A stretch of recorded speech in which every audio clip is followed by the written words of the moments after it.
Maria wiped the sweat from her forehead as she flipped another batch of corn tortillas on the hot griddle. The small taco stand on the corner of 5th Street had been her second home for the past 3 years. Every morning at 5, she would arrive to prep the fresh ingredients, marinate the meat, and set up her modest operation before the morning rush began. Her husband Carlos would drop her off each day in their old pickup truck, kissing her goodbye and reminding her to call if she needed anything. He worked construction across town, his calloused hands and sun-weathered face telling the story of a man who had worked hard his entire life to provide for his family. Carlos often joked that between his hammer and her spatula, they made a good team. "Same as always, Mrs. Rodriguez?" asked Tom, one of her regular customers, a businessman who stopped by every Tuesday for 2 carnitas tacos and a horchata. "You know it, Mr. Tom," Maria replied with a warm smile, expertly assembling his order.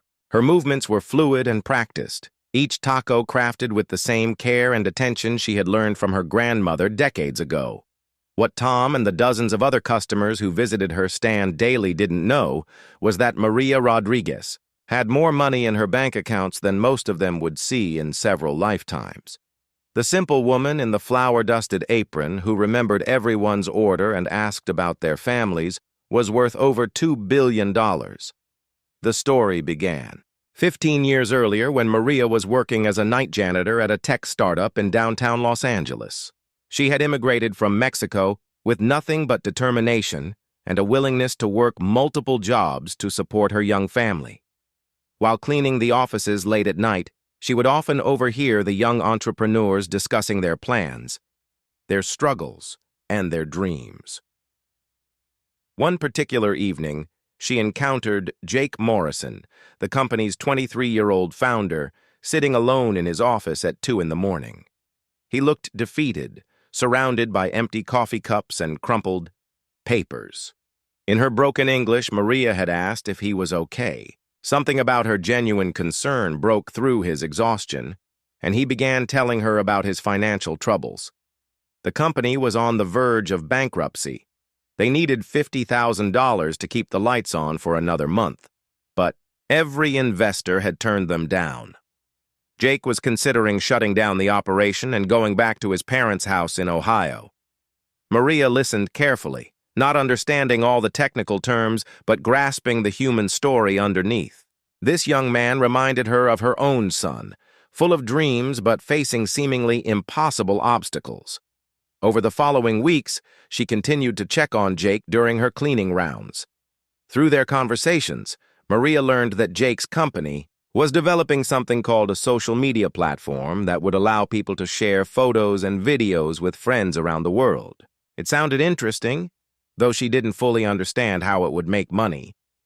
What Jake didn't know was that Maria had been saving every penny for years. She lived in a tiny apartment, bought groceries with coupons, and never spent money on anything unnecessary. Her savings account contained exactly $57,000, money she had planned to use to bring her elderly mother from Mexico to the United States. One night, as Jake sat in his office looking particularly discouraged, Maria made a decision that would change both their lives forever. She approached him with a handwritten check for $50,000. "You take this," she said simply. "You pay me back when you can." Jake stared at the check in disbelief. This woman who mopped floors for minimum wage was offering him everything she had saved. He tried to refuse, but Maria was insistent. She believed in his dream, even if she didn't completely understand it. "But Mrs. Rodriguez, what if we fail? What if you lose all your money?" Maria had smiled and patted his shoulder. "Then we fail together. But maybe we don't fail. Maybe we succeed together too." Jake accepted the loan, and Maria became the company's first investor. She refused to take any formal documentation, trusting in a simple handshake and Jake's word that he would take care of her investment. The social media platform launched 6 months later. Within a year, it had gained 1 million users. Within 2 years, it was valued at $50 million. By the third year, major tech giants were in bidding wars to acquire the company. Jake never forgot Maria's kindness. When the company was sold for $1.2 billion, Maria's $50,000 investment had grown to be worth 20% of the company. She became a billionaire overnight. But success brought unexpected challenges. Jake, now wealthy beyond imagination, tried to give Maria credit publicly for saving his company. However, Maria made him promise to keep her involvement secret. She had seen how money changed people, how it attracted the wrong kind of attention and ruined relationships. Instead of moving to a mansion or buying expensive cars, Maria chose to invest her newfound wealth quietly.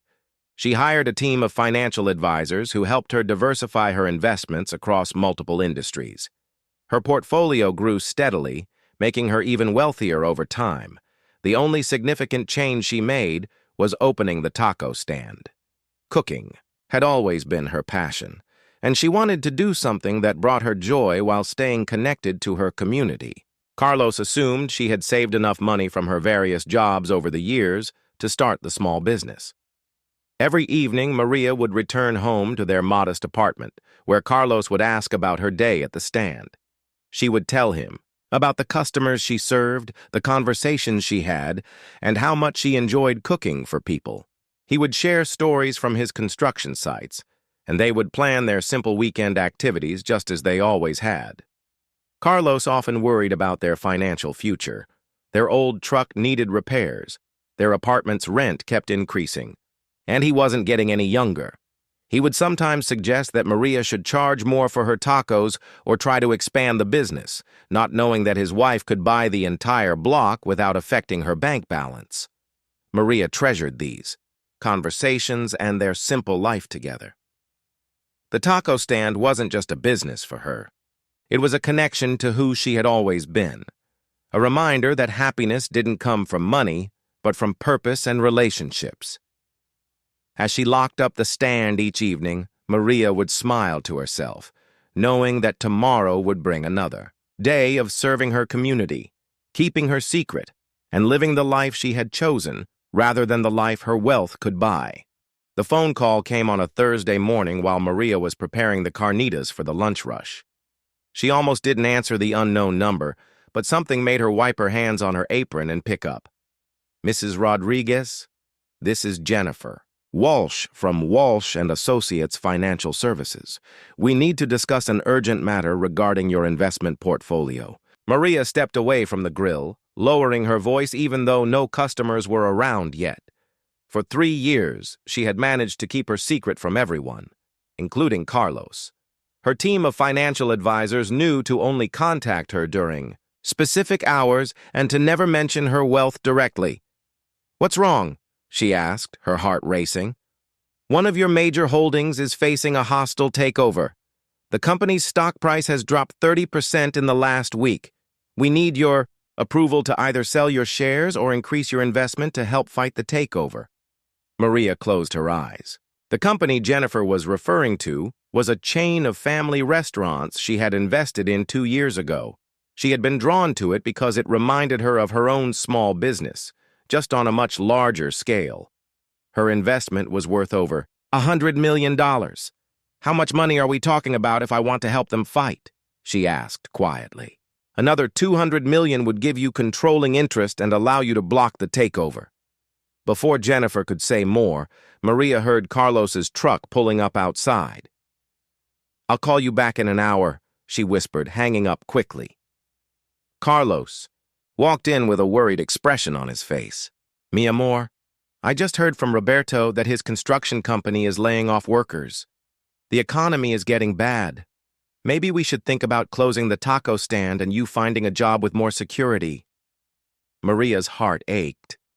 Here she was, capable of buying Carlos any construction company he wanted, and he was worried about their financial future. She forced a smile and served him his usual breakfast burrito. "Don't worry so much, Carlos. We've always managed before." But Carlos wasn't convinced. "I've been thinking, Maria. Maybe I should take that night security job at the mall.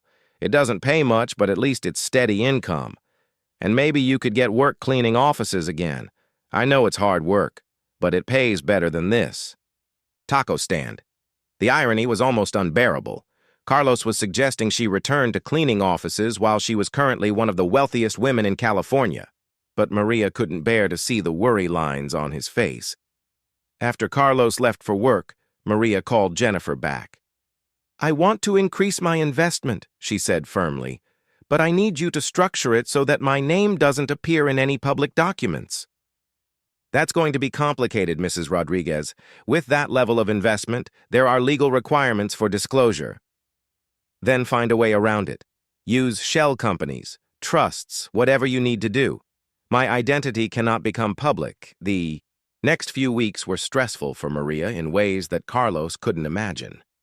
During the day, she served tacos and chatted with customers about their daily lives. But between customers, she was making phone calls about multi-million-dollar business decisions, speaking with lawyers about corporate structures, and monitoring stock prices that fluctuated by millions of dollars daily. The restaurant chain battle became personal for Maria. She learned that the company trying to take over her investment was known for buying family businesses and immediately firing employees to cut costs. These weren't abstract numbers to her. These were people like Carlos, hard-working individuals who depended on their jobs to support their families. Using her influence as the new majority shareholder, Maria worked behind the scenes to restructure the company. She implemented policies to protect employee jobs, increased wages, and improved working conditions. The financial press began to speculate about the mysterious investor who had saved the company, but Maria's team ensured her identity remained hidden. One evening, while counting the day's modest earnings from the taco stand, Maria received another call. This time it was Jake Morrison, the young entrepreneur whose company she had initially invested in years ago. "Maria, I hope you don't mind me calling. I know you value your privacy, but I wanted to let you know that I'm starting a foundation to help immigrant entrepreneurs. I'd like to make a donation in your honor. Jake, you know I don't want any public recognition. I understand. But Maria, you changed my life. You changed thousands of lives through that one act of kindness. There are other people out there just like I was, people with great ideas but no access to capital. Especially immigrant women who remind me of you." Maria was quiet for a long moment. Through the window of her taco stand, she could see the apartment building where the Hernandez family lived. Mrs. Hernandez had been laid off from her job at a textile factory and was struggling to pay rent. Her daughter Sophia was brilliant and wanted to study engineering, but the family couldn't afford college. Tuition. "What if I told you I wanted to be more involved in this foundation?" Maria finally said. "That would be incredible, but I know you're busy with your taco business and, Jake, I think it's time I told you something. My situation is a little different than you might think." Over the next hour, Maria explained how her initial investment had grown beyond anything she had ever imagined. She told Jake about her other investments, her financial advisors, and the double life she had been living for years. Jake was speechless. "Maria, do you realize what this means? We could help hundreds of entrepreneurs. We could change entire communities." That night, Maria lay awake next to Carlos, listening to his steady breathing. He was exhausted from another long day of construction. Work. His hands still bearing the cuts and calluses that came from his trade. She wanted to tell him everything, to share the burden of her secret, but she was terrified of how it might change their relationship. The next morning brought another challenge. Mrs. Hernandez came to the taco stand with tears in her eyes. "Maria, I don't know what I'm going to do. The landlord is raising our rent again, and Sophia got accepted to university, but we can't afford it. I might have to send her back to Mexico to live with my sister." Maria's heart broke. Here was a situation where she could easily help, but doing so might raise questions she wasn't ready to answer. She made Mrs. Hernandez a free breakfast and told her not to worry, that somehow things would work out. After Mrs. Hernandez left, Maria sat alone in her taco stand, surrounded by the simple tools of her trade, while her phone buzzed with messages from financial advisors about investment opportunities worth millions of dollars. The contrast between her two worlds was becoming harder to manage, and she knew that soon she would have to make some difficult decisions about how long she could continue living this double life. The weight of her secret was growing heavier with each passing day, but Maria wasn't ready to give up the simple happiness she had found in her modest life with Carlos.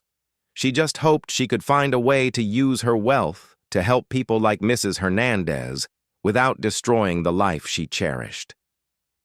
The crisis began on a Monday morning when Carlos didn't come home from his construction job. Maria had been experimenting with a new salsa recipe when she realized it was past 8 o'clock and he still wasn't there. Carlos was never late without calling. Her phone rang at 8:30. "Mrs. Rodriguez, this is Dr. Sarah Chen from General Hospital. Your husband was in an accident at his job site. He's stable, but he's going to need surgery." Maria's hands trembled as she locked up the taco stand and caught a taxi to the hospital. She found Carlos conscious, but in obvious pain, with a broken leg and several cracked ribs from falling scaffolding. "I'm sorry, mi amor," Carlos whispered when he saw her. "I know we can't afford this. Maybe I can convince them to just put a cast on it and I'll heal at home." The doctor pulled Maria aside. "Mrs. Rodriguez, your husband needs immediate surgery to repair the fractures in his leg. Without it, he may never walk properly again. The surgery and hospital stay will cost approximately $60,000. Do you have insurance?" Maria's heart sank. Carlos's construction company provided minimal coverage that would only pay for about 20% of the costs. In her real life, $60,000 was pocket change, less than she made in investment returns in a single day. But in the life Carlos knew, it was an impossible amount. "Doctor, please do whatever my husband needs. Don't worry about the money right now." That night, while Carlos slept heavily under pain medication, Maria sat in the uncomfortable hospital chair and made a series of phone calls.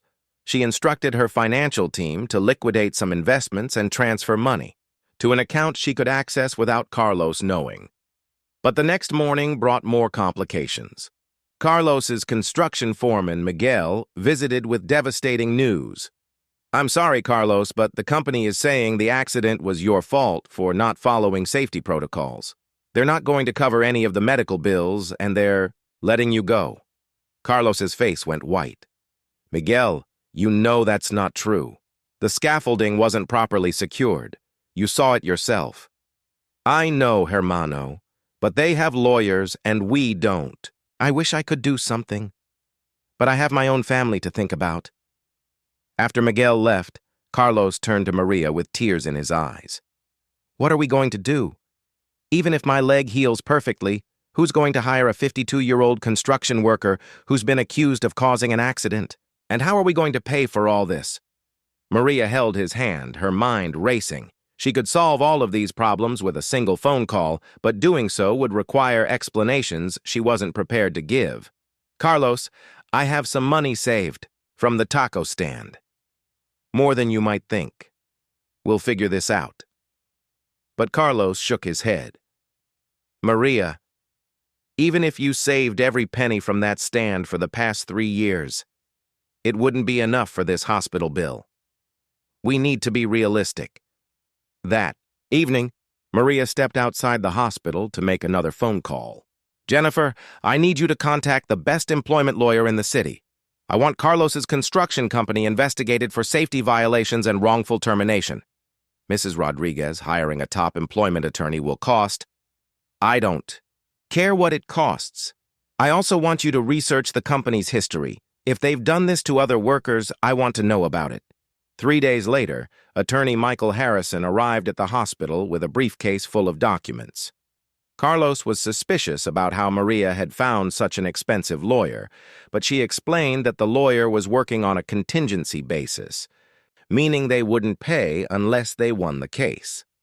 What Carlos didn't know was that Maria was paying Michael's substantial fees up front, along with the costs of a thorough investigation into the construction company. The investigation revealed that Carlos's accident was the third serious injury at that job site in 6 months, and that the company had a pattern of blaming workers for accidents caused by inadequate safety measures. Michael was confident they could win both a wrongful termination case and a personal injury lawsuit. But the legal process would take months, and they still had immediate medical bills to pay. Maria told the hospital administrators that she would handle the payments, but she needed to structure them carefully to avoid Carlos's suspicion. Working with her financial team, Maria created a fake medical payment plan that made it appear as though the hospital was offering them an unusually generous charity program. The documents looked official, and Carlos was grateful but puzzled by their good fortune. "I don't understand, Maria. Why would the hospital just decide to help us like this?" "Sometimes good things happen to good people," Maria replied, hating herself for lying to him but not seeing any alternative. During Carlos's recovery, Maria had to manage both his care and her secret business operations. She would spend days at the hospital, helping Carlos with physical therapy and keeping him company, while secretly taking calls from her investment team in the hallway or hospital cafeteria. One afternoon, while Carlos was napping, Maria received an urgent call from Jake Morrison. "Maria, I need your help. Remember that foundation we talked about? I've identified 12 immigrant entrepreneurs who just need small investments to get their businesses started. The total amount needed is only $400,000, but it could change dozens of lives." Maria looked through the hospital room window at Carlos, who was struggling to walk across the room with his physical therapist. "Send me the information. I'll take care of it." "Maria, are you sure?" "I know you're dealing with your husband's accident. Jake, this is exactly why I have this money. Send me everything." That night, Maria reviewed the files of the 12 entrepreneurs. They reminded her of herself 15 years ago, hard-working people with great ideas but no access to capital. There was Rosa, who wanted to start a catering business but needed money for commercial kitchen equipment. There was Ahmed, a talented engineer who had designed a new type of water filtration system but needed funding to build prototypes. Within a week, Maria had arranged for all 12 entrepreneurs to receive the funding they needed, channeled through Jake's foundation with her identity protected. But keeping her secret was becoming increasingly stressful. Carlos was getting stronger every day, asking more questions about their finances and becoming suspicious about their sudden good fortune. The medical bills were being paid, they hadn't lost their apartment despite Carlos not working, and Maria seemed remarkably calm about their situation. One evening, as Maria was helping Carlos practice walking with his cane, he stopped and looked at her seriously. "Maria, I need to ask you something, and I want you to tell me the truth. Where is all this money really coming from? The lawyer, the hospital bills, the fact that we're not struggling even though I haven't worked in weeks. Something doesn't add up." Maria felt her carefully constructed world beginning to crack. She had always known this moment might come, but she wasn't prepared for it. Looking into Carlos's trusting eyes, she realized that her secret was about to change everything between them. "Carlos, sit down. There's something I need to tell you, and it's going to be hard to believe." Carlos stared at Maria in complete silence for what felt like an eternity. She had just finished explaining everything. The late-night encounter with Jake Morrison 15 years ago, the $50,000 investment that had grown into billions, the secret financial advisors, the hidden investments, and the double life she had been living for years. "You're telling me," Carlos said slowly, "that my wife, who sells tacos on 5th Street, is a billionaire?" Maria nodded, tears streaming down her face. "I know how crazy it sounds." Carlos pushed himself up from the hospital bed, leaning heavily on his cane. He walked to the window and stared out at the city lights for a long time. When he finally turned around, his expression was unreadable. How much money are we talking about, Maria?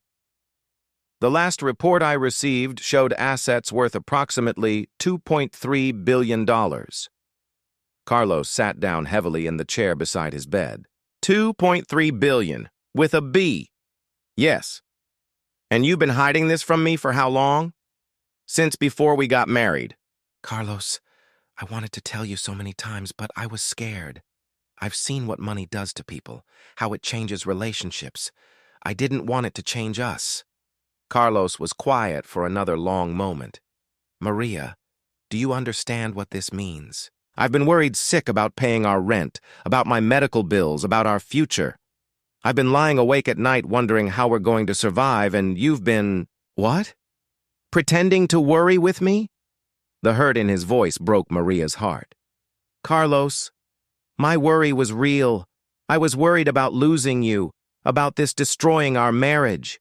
The money doesn't change how much I love you or how much I value our life together. But it changes everything else, doesn't it?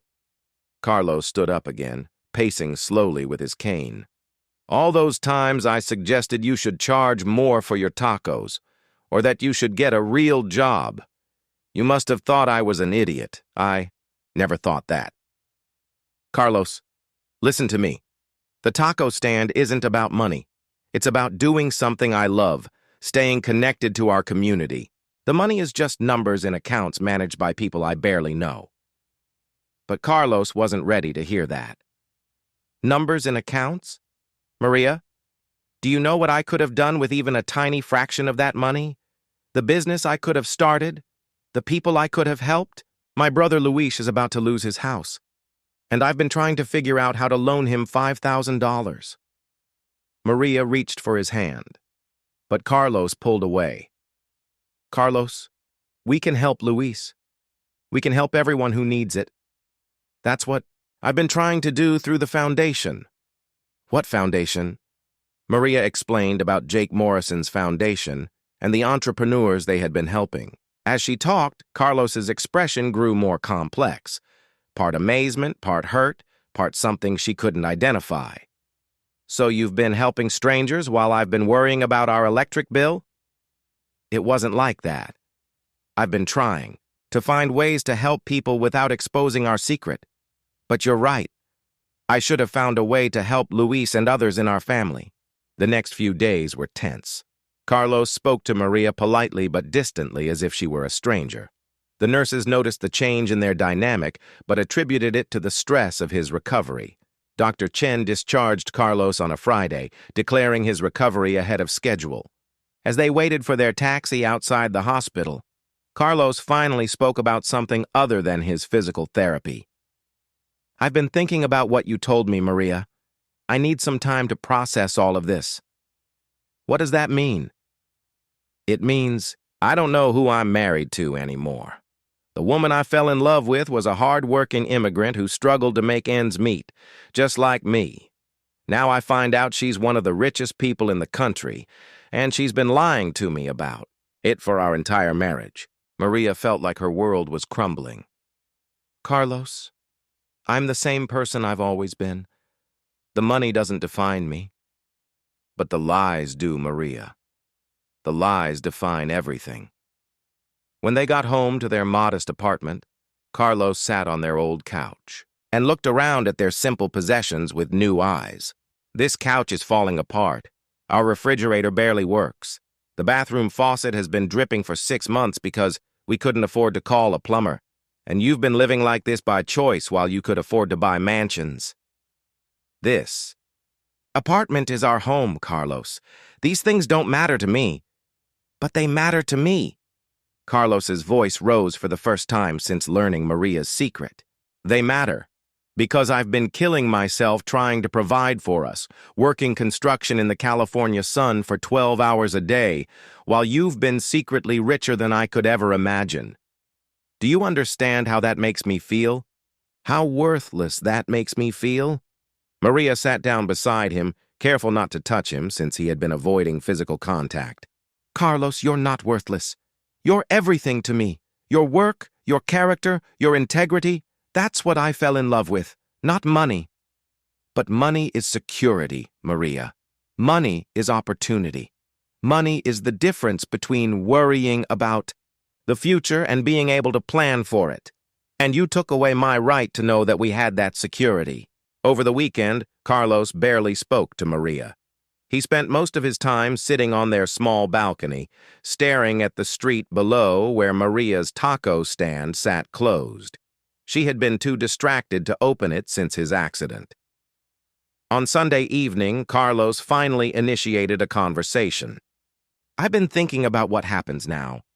Obviously, we can't go back to pretending you're just a taco vendor. What do you want to do? I want to meet these financial advisors of yours. I want to see the bank statements. I want to understand exactly what our situation is. Okay, I can arrange that. And I want to help Luis with his house, and Mrs. Hernandez with Sophia's college tuition, and Roberto, who's been struggling since he got laid off. Maria felt a spark of hope. Of course, we can help all of them. But Maria, I need you to understand something. I don't know if I can trust you again. This isn't just about money. This is about the fact that you've been living a lie for our entire relationship. How do I know what else you've been hiding from me? Carlos, there's nothing else. This was the only secret. How can I believe that? You're clearly very good at keeping secrets. That night, they slept in the same bed but felt like strangers. Maria lay awake staring at the ceiling, wondering if her desire to protect their simple life had actually destroyed it. The next morning, Carlos made an announcement that surprised her. I want to come to the taco stand with you today. I want to see this business that's been such an important part of your double life. Are you sure you're ready for that? Your physical therapist said, I'm ready. And Maria, I think it's time we both figured out who we really are now that the truth is out. Carlos watched Maria work at the taco stand with different eyes. Every familiar gesture, the way she chopped onions, the rhythm of her movements as she assembled orders, the genuine warmth in her voice as she greeted customers, now carried new meaning. This wasn't a woman struggling to make ends meet. This was a billionaire who chose to spend her days making tacos. Mrs. Rodriguez, called out Tom, her regular customer. We missed you last week. Everything okay? My husband had an accident, but he's getting better now, Maria replied, glancing nervously at Carlos, who was sitting quietly in a folding chair beside the stand. Tom noticed Carlos for the first time. You must be the lucky man who gets to eat this amazing food every day. Your wife makes the best tacos in the city. Yes, Carlos said slowly. She's full of surprises. As the morning progressed, Carlos observed the steady stream of customers who clearly adored Maria. There was Mrs. Chen, who brought her elderly father for lunch every Tuesday because he loved Maria's pozole. There was David, a college student who Maria always gave extra portions to because she worried he wasn't eating enough. There was little Anna, who would run over after school for a free cookie that Maria always had waiting. Around noon, Mrs. Hernandez approached the stand with her daughter Sophia. Carlos could see the worry lines on the older woman's face. Maria, I wanted to thank you again for encouraging Sophia to apply for that scholarship. The university called yesterday. She got it. Full tuition for all 4 years. Sophia beamed with pride. I'm going to study engineering just like I dreamed. After they left, Carlos looked at Maria questioningly. You helped arrange that scholarship, didn't you? Maria nodded. Through Jake's foundation. Sophia is brilliant. She deserved the opportunity. How many other scholarships have you arranged? 12, so far this year. Carlos, I know you're angry with me, but this is why I couldn't give up the money. Look at Sophia's face. Look at what that opportunity means to her family. Carlos was quiet for a long moment. I'm not angry about the helping people, Maria. I'm angry that you didn't trust me enough to include me in these decisions.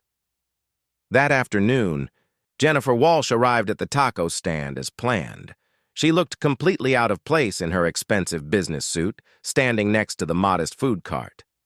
Mrs. Rodriguez, I have the financial reports you requested, she said, glancing uncertainly at Carlos. It's okay. He knows everything now. Jennifer opened her briefcase and spread out documents on one of the small tables Maria had set up for customers. Carlos studied the papers with growing amazement. These numbers can't be right, he said. This says you made $47 million in investment returns just last month. The tech sector has been particularly strong, Jennifer explained. Mrs. Rodriguez's early investments have continued to grow exponentially. Carlos pointed to another line item. What's this? $3 million to something called the Immigrant Entrepreneur Foundation? That's Jake's foundation, Maria explained. We've been helping people start small businesses. And this? $2 million to the Children's Education Fund? Scholarships for kids like Sophia. Carlos continued reading, his expression becoming more complex with each revelation. Maria, according to this, you've given away over $30 million just this year. Money we don't need, Maria said quietly. But you've been giving it away in secret, making decisions that affect millions of dollars without talking to your husband. Jennifer looked uncomfortable with the tension between them. Perhaps I should leave you both to discuss this privately. No, stay, Carlos said. I have questions. Mrs. Walsh, how long have you been managing my wife's money? About 2 years, Mr. Rodriguez. I took over when her portfolio became too complex for her previous advisor. And in all that time, she never mentioned having a husband? Jennifer shifted nervously. Mrs. Rodriguez values her privacy very highly. She insisted that all communications go only through her. After Jennifer left, Carlos and Maria sat alone at the taco stand as the afternoon shadows grew longer. A few customers came by, but the lunch rush was over. I need to understand something, Maria. Why the taco stand? If you have all this money, why are you here every day making tacos for people who think you're just another struggling immigrant? Maria was quiet for a long time, arranging and rearranging the items on her prep table. Do you remember when we first met? I was working 3 jobs, cleaning offices at night, doing laundry during the day, and helping my neighbor with her catering business on weekends. Of course I remember. You fell in love with that woman. The woman who worked hard, who knew the value of every dollar, who appreciated simple things. I was terrified that if you knew about the money, you would see me differently. Or worse, that I would become different.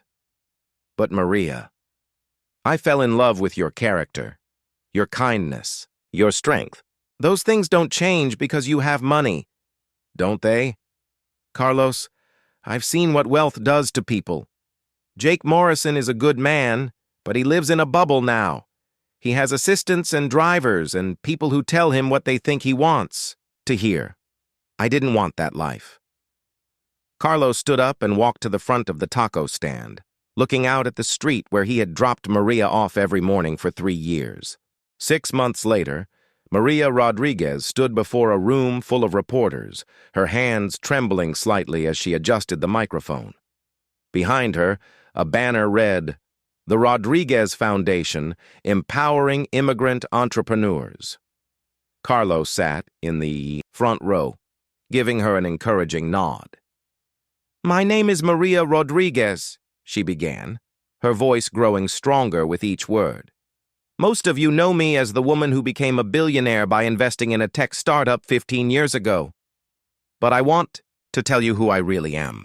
The room was silent as Maria told her story.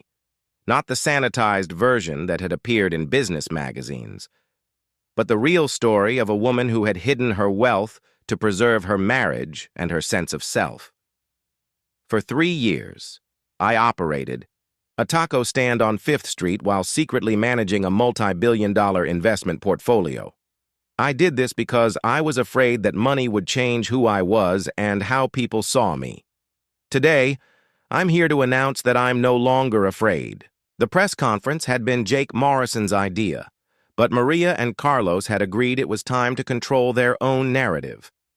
The IRS investigation had been resolved weeks ago, but the media attention it generated had made their secret impossible to maintain. The Rodriguez Foundation will be different from other charitable organizations, Maria continued. We won't just write checks. We'll work alongside the entrepreneurs and students we support. We'll share our knowledge, our connections, and our resources to help them build sustainable success. After the press conference, Maria and Carlos drove to their new office, a modest building in the same neighborhood as Maria's taco stand. They had decided to base their foundation in the community they wanted to serve, rather than in a gleaming downtown high-rise. How do you feel? Carlos asked as they walked through their new workspace. Terrified, Maria admitted, but also relieved. For the first time in years, I don't have to pretend to be someone I'm not. Their first official act had been helping Luis, Carlos's brother, not only save his house but also start his own landscaping business. Maria had learned that Luis had always dreamed of being his own boss, but had never had access to startup capital. Maria, I still can't believe my brother-in-law is married to one of the richest women in America, Luis had joked when they told him the truth. But honestly, you're exactly the same person you've always been. That's what matters. Sofia Hernandez had been their second success story. Now, in her first semester of engineering school, she was also working part-time at the foundation, helping them identify other promising students who needed support. Mrs. Rodriguez, I want to pay it forward, Sofia had told them. I know what. It feels like to have a dream but no way to achieve it. I want to help other kids like me. The taco stand was still operating, but now it served a different purpose. Maria had hired Rosa, one of the entrepreneurs they had helped start her catering business, to run it during the week. Maria still cooked there on weekends, but now it was purely for the joy of it, not to maintain a false identity. You know what's funny? Carlos said as they reviewed applications from potential foundation recipients. I always thought money would make our life easier, but it's actually made it more complicated. Do you regret it? Maria asked, still sometimes uncertain about how Carlos truly felt about their new reality. No, Carlos said firmly. The money didn't complicate our life. The secrets did. Now that we're being honest with each other and with the world, everything feels possible. Carlos had surprised himself by becoming passionate about the foundation's work. His construction background made him particularly good at evaluating business plans from entrepreneurs who wanted to start trades-based companies. I understand their world, he had told Maria. I know what it's like to work with your hands and dream of something bigger. They had also hired Michael Harrison, the lawyer who had helped with Carlos's case against his former construction company, to work full-time for the foundation. The lawsuit had eventually resulted in a settlement that not only covered Carlos's medical bills, but also led to improved safety standards at construction sites throughout the city. One evening, as they were closing up the office, Maria received a call from Jake Morrison. Maria, I wanted to give you an update on all the entrepreneurs we've helped through the foundation. We've funded 63 small businesses so far this year, and 58 of them are not only surviving, but growing. That's wonderful, Jake. What about the ones that didn't make it? That's the interesting part. Even the 5 that closed down said the experience taught them valuable lessons. 3 of them are already working on new business ideas with what they learned. After hanging up, Maria looked around their modest office with satisfaction. The walls were covered with photos and thank you letters from the people they had helped. There were pictures of Sofia at her university orientation, of Luis's landscaping truck with his company name painted on the side, of Rosa's catering business serving at a wedding. Carlos, do you remember when you asked me why I kept the taco stand? Of course. I told you it was because I wanted to stay connected to who I really was. But I think I was wrong. I think I kept it because I was afraid to find out who I could become. Carlos walked over to a framed photo on Maria's desk, a picture of them at the foundation's first graduation ceremony for their small business program. In the photo, Maria was laughing at something one of the graduates had said, looking completely natural and at ease. You know what I see when I look at this picture? Carlos asked. What? I see the same woman I fell in love with 20 years ago, Hardworking, generous, caring about other people. The only difference is now you have the resources to help people on a scale you never could before. And you? Do you feel like the same person? Carlos considered the question carefully. No, I don't. I feel like a better person. Not because of the money, but because we're finally being honest with each other. Because I get to be part of something meaningful instead of just worrying about paying bills. That weekend, Maria returned to the taco stand to work alongside Rosa. A steady stream of customers came by. Some were longtime regulars who had known her before the news broke. Others were curious newcomers who wanted to meet the billionaire. Taco lady. Mrs. Rodriguez, said Tom, her faithful Tuesday customer. I have to admit, when I first heard the news about you, I was shocked. But you know what? Your tacos taste exactly the same. Maria laughed. Did you expect them to taste like money? I don't know what I expected. I guess I thought everything would be different. The important things haven't changed, Mr. Tom. I still love cooking, I still care about this community, and I still remember exactly how you like your carnitas tacos. As the day wound down, Carlos joined Maria at the stand to help her clean up. They worked together in comfortable silence, the same routine they had developed over the past months. Maria, Carlos said as they loaded the last of the equipment into their truck. I want to ask you something, and I want you to be completely honest. Okay. Do you miss it? The secret life? The anonymity? The simple routine? Maria thought about the question as she locked up the stand. Sometimes I miss the simplicity of it. But Carlos, I don't miss the fear. I don't miss lying to you or to myself about who I am and what I'm capable of. And now? Who are you now? Maria smiled, taking Carlos's hand as they walked to their truck. Now I'm a woman who makes pretty good tacos, who happens to have enough money to help people achieve their dreams, and who is married to a man who loves her for who she is, not what she has. That sounds like a good life. It sounds like a real life. As they drove home through the streets of their neighborhood, Maria looked out at the community they had chosen to stay in despite their newfound wealth. Tomorrow, they would return to the foundation office, where they would review applications from dreamers and entrepreneurs, where they would make decisions about how to use their resources to create opportunities for others. The taco stand would continue operating no longer as a disguise, but as a reminder of where they came from and what they valued. Their modest apartment had been replaced by a slightly larger house in the same neighborhood, close enough that Maria could still walk to work at the foundation. Carlos, Maria said as they pulled into their driveway, I love you. I love you. Too, Maria. All of you. The taco vendor, the billionaire, and the woman who was brave enough to finally let them become the same person. Inside their new home, surrounded by the simple furniture they had chosen together and the photos documenting their new life's work, Maria Rodriguez finally felt like herself.